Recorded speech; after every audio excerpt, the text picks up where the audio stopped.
Test, test.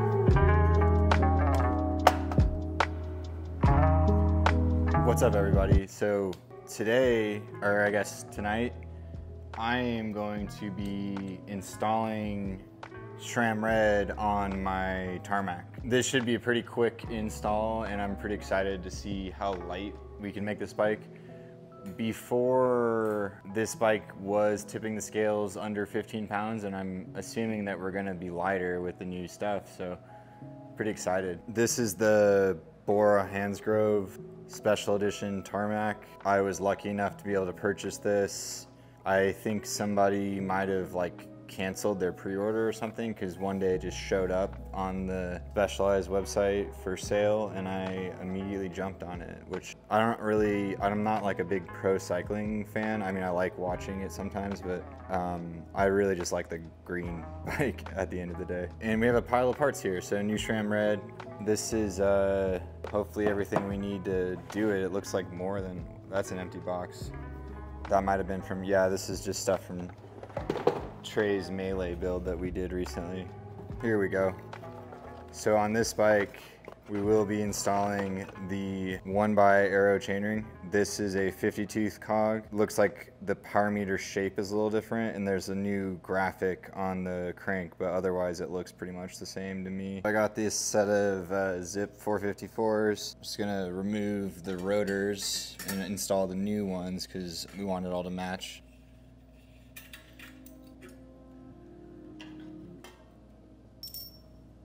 I think the new rotor actually might be heavier for some reason. 129. 2 grams. And I'm pretty sure these cassettes are identical, but we're just gonna make sure. 132, ooh, 204, that was the old one.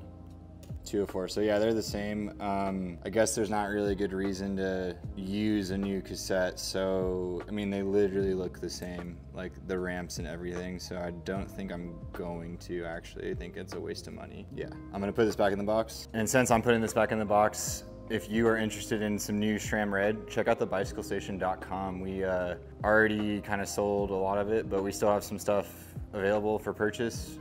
We'll give all the links below, and thank you to everybody who's been supporting the channel in that way. The best way to support the channel is to buy stuff at thebicyclestation.com. Or if you're looking for a custom build, maybe a custom SL8, hit us up via email. You can order frames off the website and we'll ship them directly to your house also, by the way. So this should be a super quick build since we didn't have to do anything really. We're gonna just reattach the hoses and bolt the new parts on. Probably the chillest road bike build ever. Definitely feel the weight difference in the derailleurs. I'm not gonna weigh them though, because previously I was using an Explorer derailleur on my Tarmac. If you're curious, Explorer works with 10 to 33 pretty decently, but yeah, definitely not a fair weight comparison. So just gonna bolt the new one on.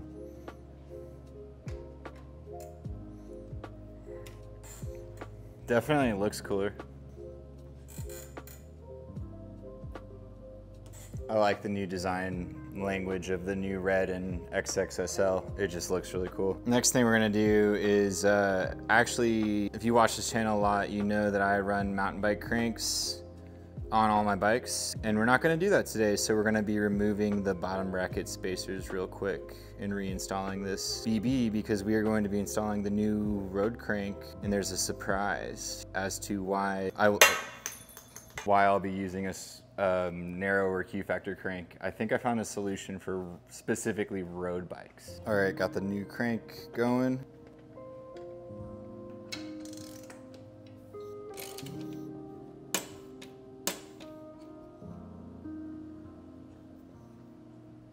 Sick. And like I said before, we're cruising through this build primarily because I'm not routing any hoses through the frame at all. Just gonna disconnect and reconnect, y'all. That looks really sick. I love how they machined that part out. It just looks amazing.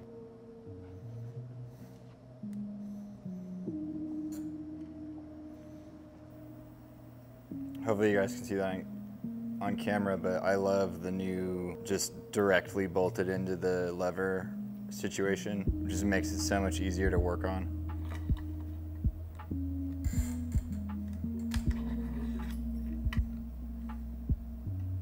One thing I love about this new hood is just how, like, I mean, it's not perfect on this quite yet, but I just love how they really thought about where this sits on the bar. I'm just imagining my hand on it and being comfortable, y'all. It just looks so sick.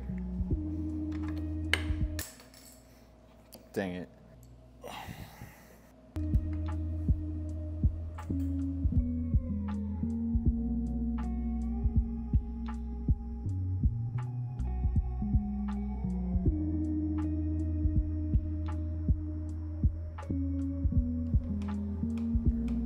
Gotta do something about that. Let's check out what the new bleed port looks like. It's the same. Surprise. And what's that button look like? It's just like a... Cool. I don't know what I'm gonna set that to because I don't really have, I guess, shifting maybe? We'll have to play with it. We're gonna ride this. I'm gonna finish this up and ride it today and finish this video with some first impression. Basically identical bleed procedure to what it was before.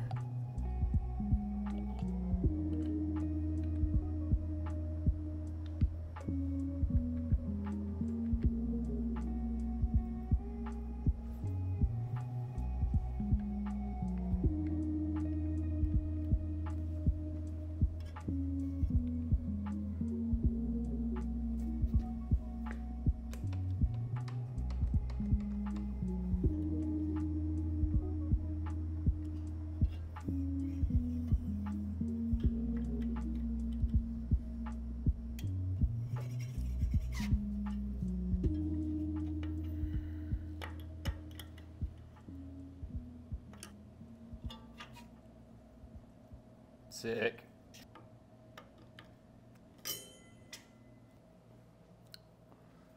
I got the group installed. I'm gonna finish the bike off camera, update the drivetrain, and then we're gonna head out and get a ride in and let's see what it feels like to ride the new Sram Red. Got the bike mostly put together, but like I mentioned earlier, we got one surprise left.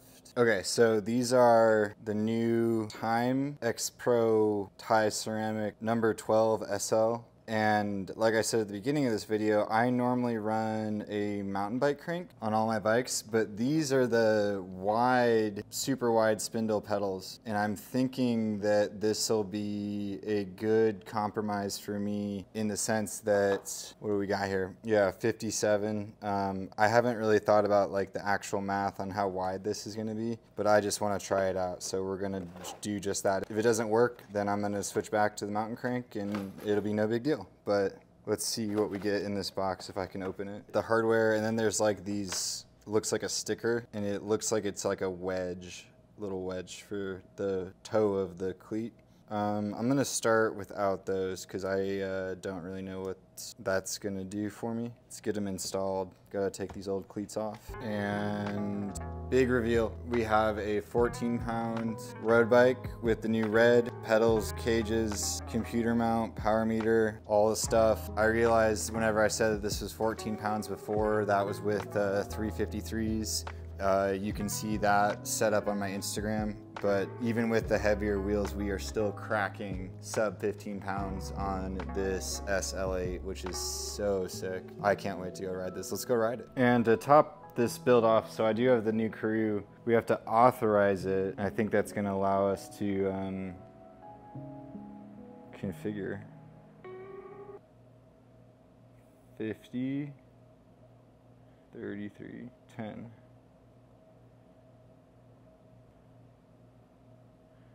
Should that do anything? Oh, so these buttons are shifting the back right now. We're not doing the computer. Actually, I prefer the shifting, so we're just gonna leave it like that.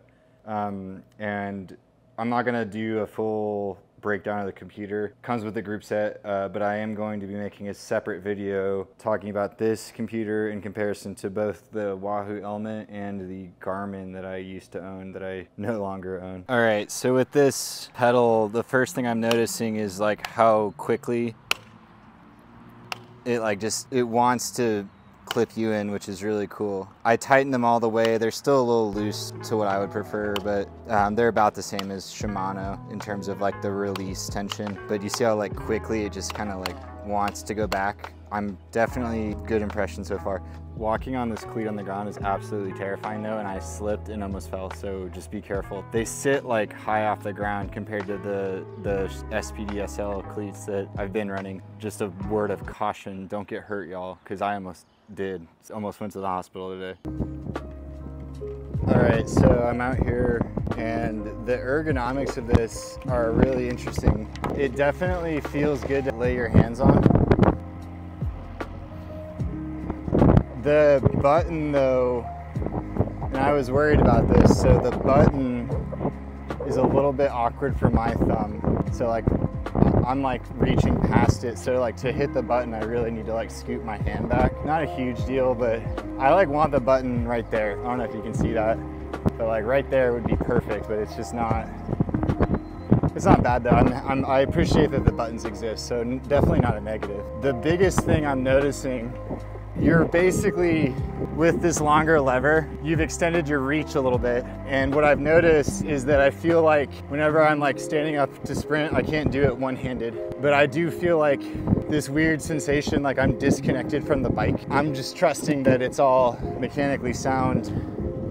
It just feels weird because I'm like over the top of the bar, if that makes sense. I'm sure I'll get used to it with more time. I literally just installed this and am riding it right now, so these are just my first impressions, y'all. Otherwise, like, the ergonomics are amazing on this, to be honest with you. It just definitely, it feels so different ergonomically than what I'm used to. And I was worried about that. I actually really liked the old ones, like the bigger ones, because it fit my hand really well.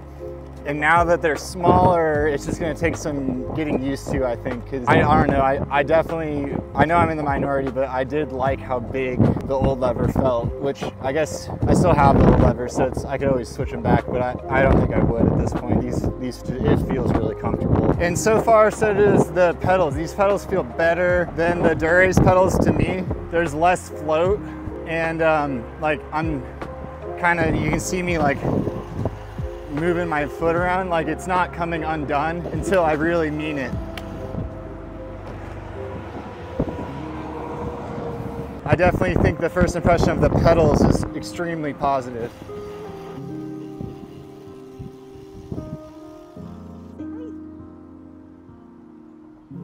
One thing that was really hard to film while I was riding is that the ergonomics of this button is smaller, and I kept like basically just like doing that.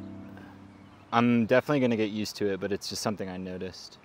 No big deal. As I was riding too, I found myself using these buttons more and more. And the main time I was using them is whenever I was gripping the whole thing, but not the blade. And I was just kind of able to like, I don't know, I like ham fist it, you know, like it's like a full thumb motion. I'm definitely like gonna get some strong thumbs using this drivetrain. But whenever I was sprinting or like climbing, I actually shifted on these just intuitively without even thinking about it. So definitely, I think just a learning curve of ergonomics. I've been riding the old group for so long and just so used to the way it feels. I don't think it's fair to say, I mean, I'm sure that I'm gonna get used to this, and I already really love it. So it just looks so much better too. It just looks so cool. Ultimately, I enjoyed my time with Sram Red. I have one lingering thing in my mind that I just can't seem to let go of. But before I tell you about that, this was awesome. These are awesome. The wide Q factor pedal really seemed to work for me. And I just love, just like your foot being, it's almost like it's a magnet, like your foot just being close to it. So one thing I also love is they don't spin upside down very easily, so I never was missing them. But like, just the weight of your foot, the clip in motion on these is excellent. I'm always fumbling around on my Durace pedals, so that's a big improvement. So kudos to Time. This is my first experience, first ever ride with Time pedals, and just really immediately was comfortable on them. So this Sram Red, and again, I've only ridden this probably a total of 10 miles today. So this is just a very early impression, But I'll leave you with this. Like, I really appreciate Sram and how all the stuff is backwards compatible, as well as just generally good. But I've ridden a lot of miles on transmission, and I just can't help but think to myself that I wish that this was more like transmission. I don't know if that's a popular road bike opinion, but like, yeah, the shifting felt better than the old one, just a little bit more like, just seems like it was knocking into the gear better, but like, it's not the same as transmission. Transmission just rocks, and I'll leave y'all with that. I'm definitely gonna put more miles on this, and so will Trey, and we'll do some more long-term content about SRAM Red. If you're interested in buying any of the SRAM Red pieces, if we still have some in stock, sold a little bit faster than we expected, check out thebicyclestation.com. I'm gonna try to get that restocked. Something's missing, just DM us and we'll get it on order for you. And yeah. That's the end of the video. Bye.